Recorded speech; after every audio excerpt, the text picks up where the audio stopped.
Эфир нашего телеканала продолжит итоги дня. В студии Василий Радченко. Здравствуйте. Смотрите сейчас. Хорошие показатели по вакцинации от коронавируса показывает Нерюнгри, но в районе осталось всего 1000 доз. Когда ждать новую партию? Ленская ЕДДС установила видеокамеры для оперативного мониторинга половодья. В Якутске разработают единую концепцию озеленения улиц. Для ее создания привлекли не только ученых, но и предпринимателей-садоводов. А с воскресенья в столице стартуют гастроли Российского государственного театра имени Волкова. В преддверии этого заслуженный артист и худрук труппы ответил на вопросы зрителей. Алданские юноармейцы с нетерпением ждут лета. Для них подготовили походы, сплавы по реке, экологический десант и даже поездку на космодром Восточный. За сутки в Якутии выявили 107 новых случаев заболевания коронавирусом. По данным регионального оперативного штаба, в Якутске заболели 59 человек. В Мегино-Кангаласском районе 20 случаев, в Намском 5, в Кобяйском 4. По 3 случая зафиксировали в Амгинском, Чурапчинском, Вилюйском районах, по 2 в Горном, Сунтарском и Усть-Алданском.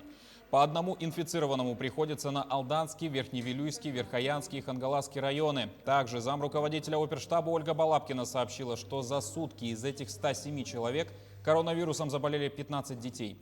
В том числе 13 подростков в возрасте от 7 до 17 лет. Балабкина призвала родителей незамедлительно обращаться в учреждения здравоохранения при появлении признаков ОРВИ. Данная ситуация не может не беспокоить органы государственной власти и, соответственно, органы местного самоуправления, в связи с чем обращаемся к родителям о необходимости непосредственно заботы и несения ответственности за здоровье своих ребятишек. В связи с чем при появлении общих признаков острых респираторных заболеваний просим обращаться незамедлительно в учреждение здравоохранения для того, чтобы снизить в том числе и детское заболевание новой коронавирусной инфекции. Идет сейчас подготовка к сдаче как итогового экзамена в 9 классах, так и итогового экзамена в 11 классе, которые пройдут в традиционной форме, но с соблюдением всех новых положений, которые непосредственно утверждены Роспотребнадзором Российской Федерации и которые действуют на территории Республики Саха-Якутия. Не менее половины работников органов государственной и муниципальной власти переведут на дистанционный режим работы. Исключение сделают для учреждений здравоохранения, образования и стационарных организаций социального обслуживания. Об этом сообщает региональный Минтруд. Решение принято оперативным штабом Якутии. В первую очередь это касается работников в возрасте 65 лет и старше, работников с хроническими заболеваниями, имеющих инвалидность, беременных женщин, родителей, воспитывающих детей в возрасте до 14 лет, детей-инвалидов в возрасте до 18 лет. Напомним, в Якутии для неработающих граждан старше 65 лет и граждан с хроническими заболеваниями режим самоизоляции продлен до 31 мая включительно. Также указом главы республики Айсена Николаева для тех сотрудников, которые будут вакцинироваться, вводятся дополнительные выходные. Вводятся дополнительные оплачиваемые выходные дни в количестве 2 дней. Первый в день проведения вакцинации и второй уже в день после проведения этой процедуры. Органы исполнительной власти, органы местного самоуправления, предприятия, организации бюджетной сферы должны внести, соответственно, изменения в коллективные договора и предоставить измененные коллективные договора на регистрацию в Управление социальной защиты по месту пребывания или в Министерство труда и социального развития в срок до 19 мая текущего года. Прививочная кампания против коронавируса активно проходит в Нерюнгринском районе. Число вакцинированных приблизилось к отметке в 6000 человек. Это порядка 10% всех нерюнгринцев. Остаток вакцины составляет чуть более 1000 доз. Когда ждать новых поставок, знает Тамара Игнатьева. 74-летняя Евдокия Чупракова подошла на второй этап вакцинации. Она самостоятельно записалась через колл-центр и 20 дней назад получила первый компонент вакцины «Спутник Ви». Я даже ничего не почувствовала, никакого изменения, ни температуры, ни слабости, ничего. Вот. Так у меня дни прошли нормально. Вот. И сейчас вот, наверное, второй укол иду. Вот. Думаю, ну все, заполнила все. Я говорю, ну так и будет. И второй укол тихо пройдет. Вот. Так что бабки, детки, идите, дедушки, идите, делайте вакцину, чтобы хоть дожить нормально. Вот. Без всяких там осложнений. Тем, кому самому сложно добраться в медучреждение и кто стоит на учете в Управлении социальной защиты, медики ставят прививки на дому. 17 таким гражданам бригада медиков уже поставила вакцину. На этой неделе идет второй этап вакцинации людей, которые ранее были привиты. А уже с субботы медики начнут прививать всех, кто записался через госуслуги и по спискам от организаций. Ну, у нас потребность сейчас через портал госуслуги около 1000 человек сейчас в ожидании. И от организации у нас по спискам 750 человек. Соответственно, у нас есть небольшой дефицит. Имеющейся вакцины хватит где-то вот на 70% от того количества, которое необходимо. Новую партию вакцины Нерюнгринская ЦРБ ожидает получить после расходования имеющихся доз. Медики призывают граждан активнее записываться на вакцинацию через портал госуслуг или по телефону колл-центра 59 133. Напомним, что в Якутии с 10 мая гражданам, которые получили вакцину против новой коронавирусной инфекции, предоставляются дополнительные дни отдыха с сохранением заработной платы в день вакцинирования и 1 день после этой процедуры. Тамара Игнатьева, Вадим Барашков, Нерингри. Бесплатный проезд в транспорте Якутска отменят почти для всех школьников. Им смогут воспользоваться только учащиеся 9 и 11 классов. Такие меры вводятся с завтрашнего дня, с 14 мая. Напомним, что на данный момент все столичные школы полностью перешли на дистанционную форму обучения из-за эпидемиологической обстановки. С 11 мая ушли на дистанционку все ученики, кроме 9 и 11 классов. С 12 мая все 9-классники и 11-классники.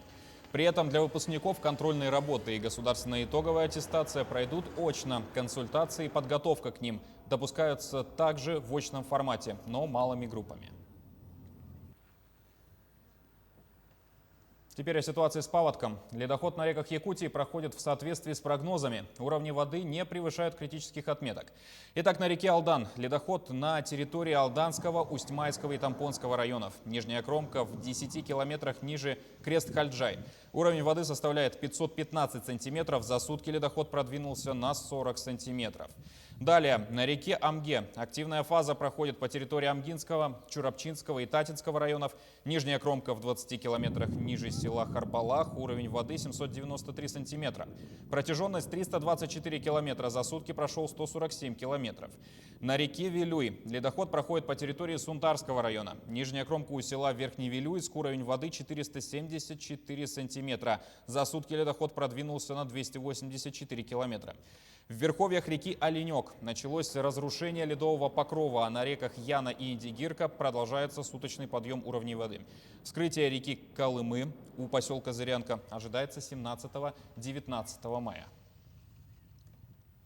О ситуации на главной водной артерии Якутии, реке Лене, готов рассказать мой коллега Петр Васильев. Он находится в Ленске и вышел на прямую связь с нами. Петр, какие прогнозы? Василий, приветствую из Ленска. Город замер в ожидании. Мы сейчас находимся на городской набережной. Уже вот в эти буквально часы, может быть, ближе к вечеру, начнется здесь, в районе города Ленска, активная фаза ледохода. Позади меня можете наблюдать большое количество жителей, которые вышли посмотреть. Ну, что касательно ситуации в районе города.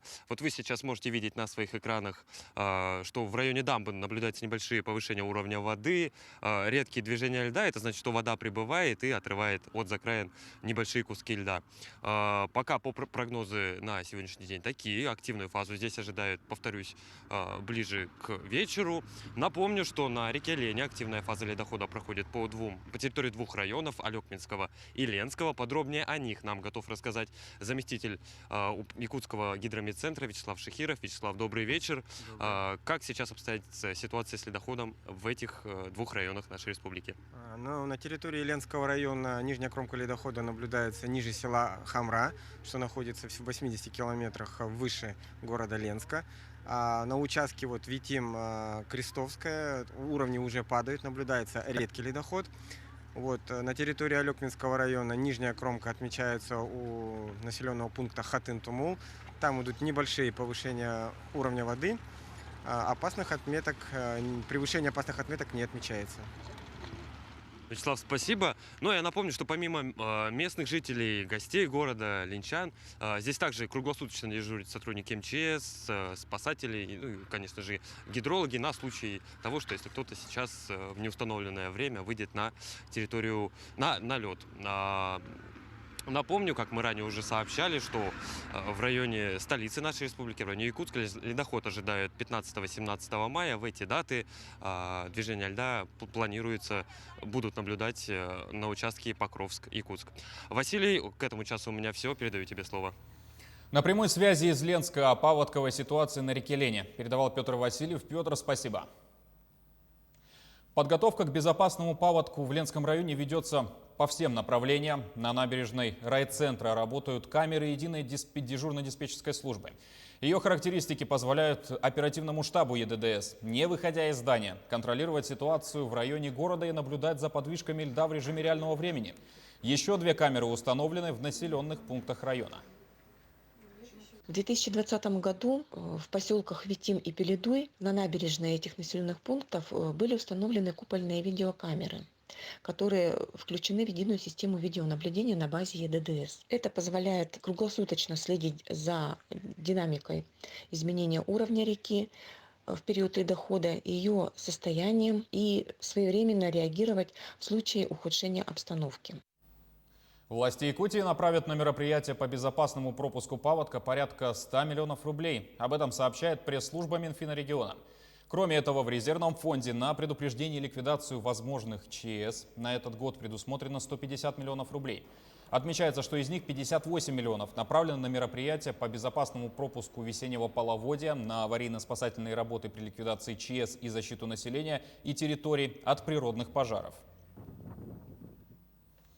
Теперь о лесопожарной обстановке. Более подробнее. По оперативным данным авиалесоохраны, на территории Якутии на сегодня действуют 4 природных очага. Площадь, пройденная огнем, почти 35 гектаров. Проводится непрерывный мониторинг задымленности в населенных пунктах региона. На тушение привлекались 93 человека и 11 единиц техники. В 34 районах республики и в городе Якутск создано 35 патрульно-контрольных групп численностью 180 человек. Закреплено 75 единиц техники, а также проведено уже 195 патрульно-рейдовых мероприятий.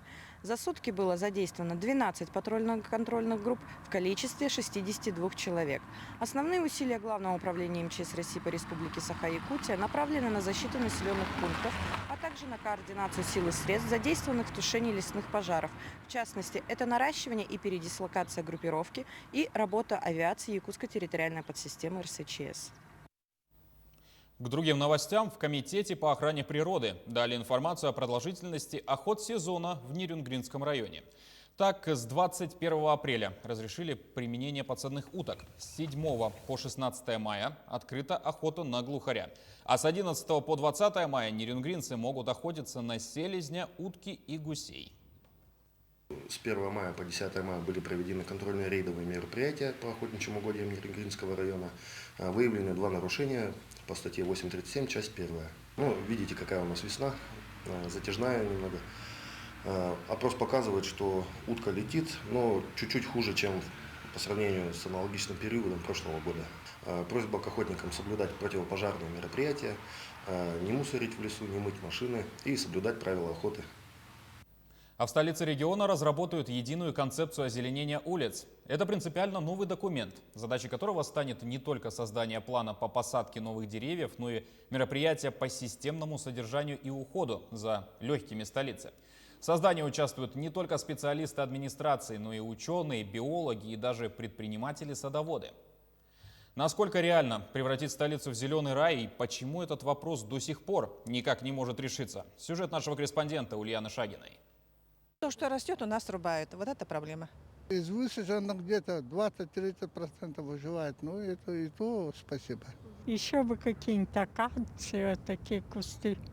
Концепция по озеленению столицы – документ не просто нужный для горожан. Его создание должно стать первым важным шагом, чтобы столица наконец-то стала зеленой. Стратегия озеленения города Якутска она должна иметь четкие показатели на протяжении 50 лет. Мы должны себе поставить измеримые цели по количеству многолетних кустарников и деревьев, которые должны будут высаживаться и должны будут приживаться на территории города Якутска. Один из главных пунктов в новом документе – создание органа, который должен заниматься уходом за высаженными растениями. Ведь посадить – это одно. Нужно еще сделать так, чтобы растение прижилось. Причем заниматься посадкой должны специалисты.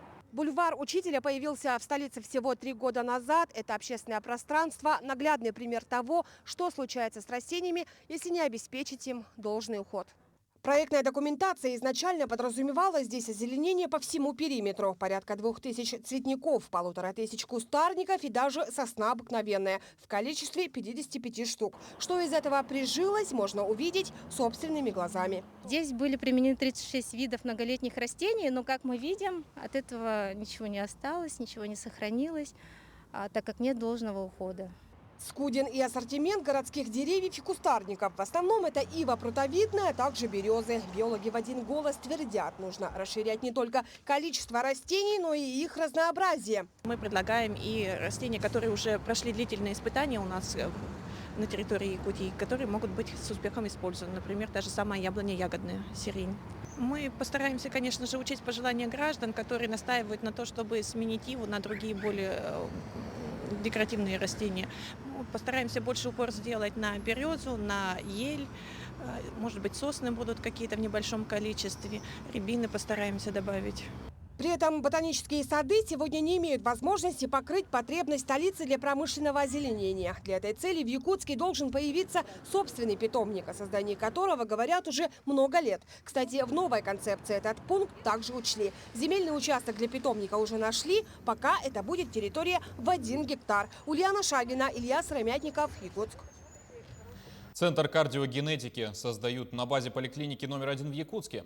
В течение последних десятилетий методики в этой области совершенствуются и даны ответы на вопросы развития многих кардиологических заболеваний, в том числе увеличивающих риск смерти в трудоспособном возрасте.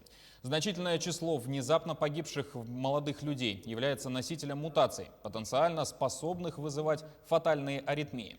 Специализированное подразделение позволит улучшить выявление заболеваний данной группы, проводить своевременную профилактику и лечение, а также позволит снизить инвалидность и смертность. Центр кардиогенетики – первый в России. Далее опыт будут использовать в масштабах страны. Сегодня впервые в Российской Федерации открывается такое заведение, в котором пациент будет, во-первых, их будут искать, их будут отслеживать, находить во время диспансеризации, находить среди тех, кто в семьях тех, кто уже перенес какие-то заболевания и так далее, и так далее. И дальше эти пациенты будут лечиться уже современными медикаментами, если это необходимо, или просто их будут наблюдать в течение длительного времени. Студенты и выпускники этого года медицинского института СВФУ начали проходить практику в аккредитационно-стимуляционном центре. Он начал свою работу с 2011 года и за это время вырос до площади в 1200 квадратных метров. Как готовят будущее медицины? Материал Дмитрия Тымырова. Мухаммед и Сандра – студенты 2-го курса медицинского института Северо-Восточного федерального университета. Этим летом они собираются проходить производственную практику в столице региона. Но перед этим им необходимо пройти практику в симуляционном центре. В 2018 году я приехал сюда и учил на подготовительный курс. И после этого я поступил в лечебное дело, медицинский. А сейчас я на 2-й курс. Такие сложности у нас нет. Здесь все у нас преподаватели хорошо преподают. Мы все хорошо понимаем. Я получила стипендию для прохождения обучения здесь, у себя на родине. И вот благодаря этому сюда и поступила. Многие иностранные студенты говорят, что это один из самых лучших университетов в вашей стране. Здесь не только преподают хорошо, но и созданы все условия для этого. Действительно, за 10 лет существования этого центра он вырос из нескольких квадратных метров в целый этаж. Сегодня он занимает более 1200 квадратных метров в здании медицинского института по адресу Кулаковского, 36. Здесь имеются кабинеты для проведения лекций и практикумов. Практически у нас делится на терапевтические, на сестринские по общему уходу, да, это для студентов второго-третьего курса, хирургические кабинеты, акушерско-гинекологический кабинет, где вот студенты на симуляторах принимают роды, хирургические, уже там эндоскопические операции проводятся, уже на симуляторах тоже. И для анестезиологов-реаниматологов вот как раз вот кабинет для сердечно-легочной реанимации. Ежегодно ведущий вуз Якутии выпускает несколько сотен готовых специалистов для учреждений здравоохранения. И для каждого из них оттачивание своих медицинских навыков – самый важный этап в получении профессии. На базе симуляционного обучения не страдает пациент, первое. Второе, уже многоуровневая подготовка идет. И третье, многоразовая. То есть, если не получился один раз, может повторить несколько раз. То есть философское вот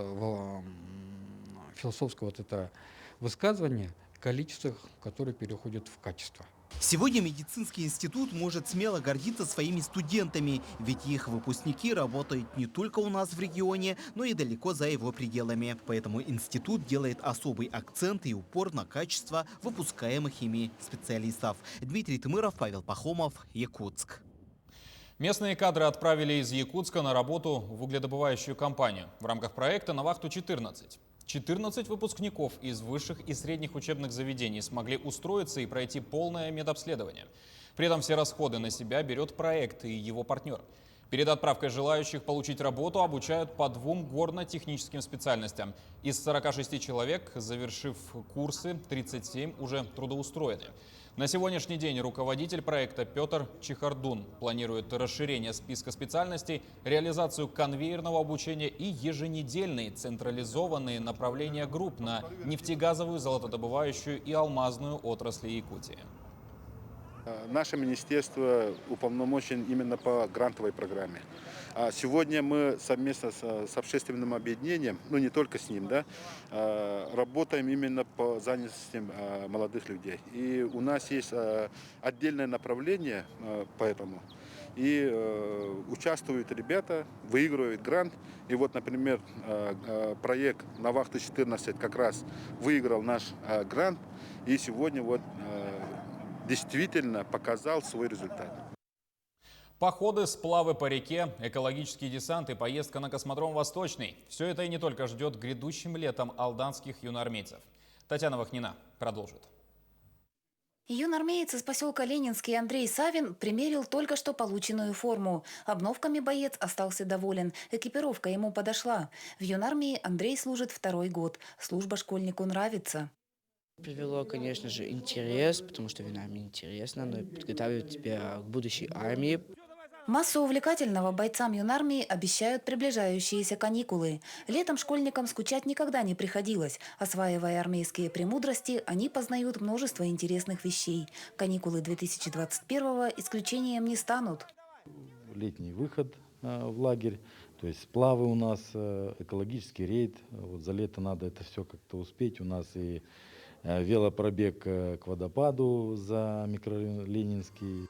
2 годами ранее ребята с командирами прикоснулись к археологии. Они делали раскопки близ реки Темптон. Работа по изучению истории и краеведения продолжится. Мы запланировали встречу с археологами с Москвы. Там мы уже начинали раскопки, ищем, все-таки дальше происходит. В 2020-м исполнилось 60 лет первому полету человека в космос. Знаменательному юбилею был посвящен цикл теоретических занятий и игра викторина.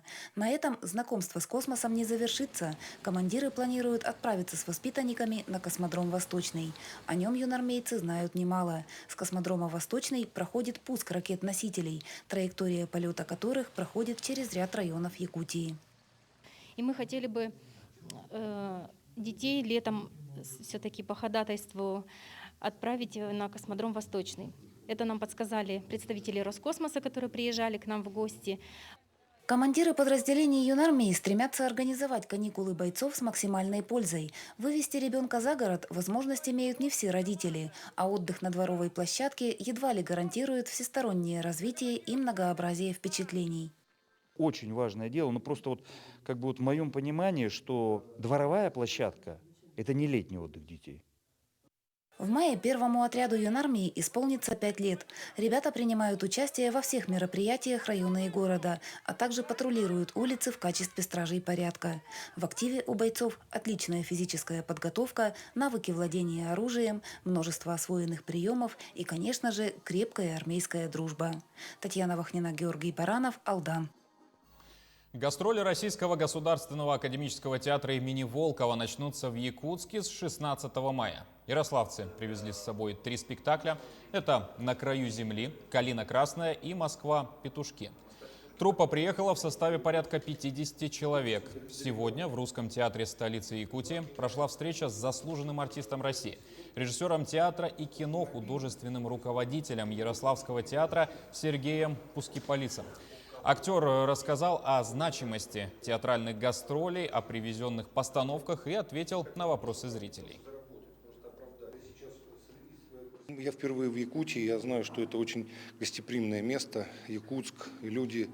И мы так сказать, с внутренним трепетом сюда ехали, потому что первый русский ехал тоже в первый русский, который находится в Дальневосточном округе. Один из старейших русских театров здесь в регионе. Уже прошло 2 спектакля, говорят, достаточно успешно. Надеемся, что вот этот материал, который мы сегодня представим, «Калину красную», всем известную повесть Василия Макаровича Шукшина, произведет должное впечатление. Мы специально сюда приехали с Айрат Рашидовичем, с директором, с моим, чтобы поприветствовать зрителей Якутска. На этом программа подошла к концу. Дорогие телезрители, в связи с текущей эпидобстановкой, о которой регулярно сообщает наш телеканал, не забывайте носить маски в общественных местах. Регулярно мойте руки, держите социальную дистанцию и вакцинация. Важный шаг к тому, чтобы пандемия скорее закончилась. Сотрудники нашей редакции уже получили прививки. Не оставайтесь и вы в стороне. Спасибо за внимание. До свидания.